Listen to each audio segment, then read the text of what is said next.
Good morning বন্ধুরা, তোমরা সবাই কেমন আছো? আশা করছি তোমরা ভালো আছো, আমিও ভালো আছি। আজ রাখি, তাই আমি একটু বাড়িতে যাব, রেডি হয়ে নিয়েছি। আমি আর ছেলে যাব। দেখো আমরা টোটোতে উঠে গেছি, তারপরে একটু নেমে একটু মিষ্টি নিয়ে নিয়েছি, আবার টোটোতে উঠে গেছি। আর এদিকে একটু আগে বৃষ্টি হয়েছে, এখনও হচ্ছে হালকা। আর আমার দিদি মেয়ে বারবার ফোন করছে, ও মাসি কখন আসবে, আমি রাখি বাঁধবো, বেঁধে আবার স্কুলে যাব। আর আমার একটু লেট হয়ে গেছে, কারণ রান্না সেরে তারপরে এসেছি। মা উপোস করেছে, রান্না করতে পারবে না, তাই। দেখো টোটোতে নেমে গেছি, গিয়ে হেঁটে হেঁটে যাচ্ছি।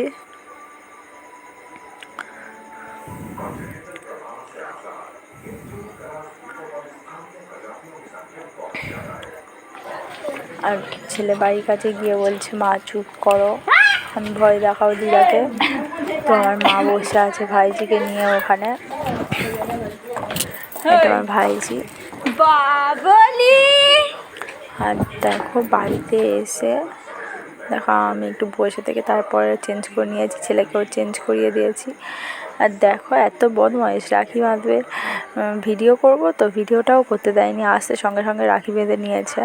আর তারপর মাকে বললাম, মা ঠাকুরঘর সেরেছে? মা বললো না। তারপর আমি বললাম, আমি ঠাকুরঘর সেরে নিচ্ছি।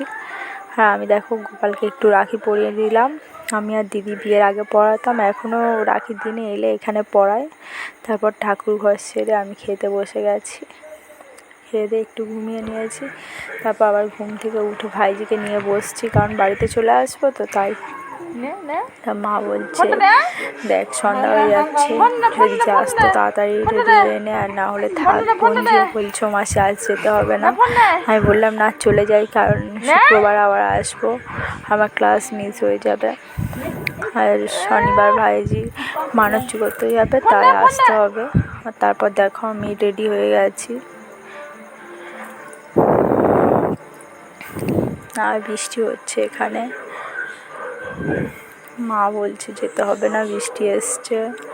আমি বললাম না, চলে যায়, আমি আবার আসবো। তারপর দেখো আমরা বেরিয়ে গেছি। আর মা আমাদেরকে দিয়ে যেতে এসছে রোডের উপরে।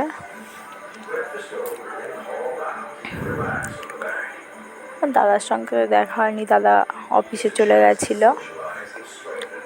আর মা টোটো যাচ্ছে, মা বলছে ও টোটো যাবে লক্ষ্মীতে। তারপর অনেকক্ষণ পর একটা টোটো পেয়েছি, আমি আর ছেলে টোটোতে উঠে গেছি। আর ছেলে বারবার বলছে মা ঘুম পাচ্ছে, ও কিন্তু দুপুরবেলা ঘুমিয়েছে, তারপর কেন জানি না বলছে ঘুম পাচ্ছে। আমি বললাম বাড়িতে গিয়ে ঘুমাবি। আর তারপর দেখো আমরা বাড়িতে চলে এসেছি।